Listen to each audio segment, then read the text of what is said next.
بسم اللہ الرحمن الرحیم۔ ناز کا معاملہ ہی الگ ہے۔ حضرت شبلی رحمۃ اللہ پر ایک مرتبہ عجیب کیفیت تھی۔ اللہ تعالیٰ نے ان کے دل میں الہام فرمایا، شبلی کیا تو یہ چاہتا ہے کہ میں تیری عیب لوگوں پر کھول کر ظاہر کر دوں تاکہ تجھے دنیا میں کوئی منہ لگانے والا نہ رہے؟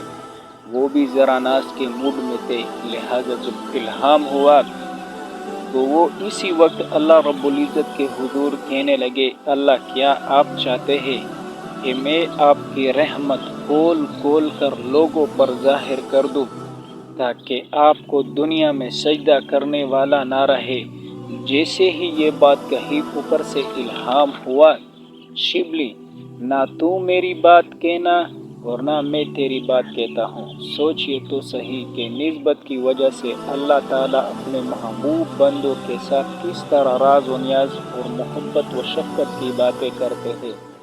اللہ ہمیں بھی ایسے ایمان نصیب فرمائے، اللہ ہمیں بھی ایسی زندگی نصیب فرمائے، ایسی اعمال والی زندگی کے رب ہم سے باتیں کریں۔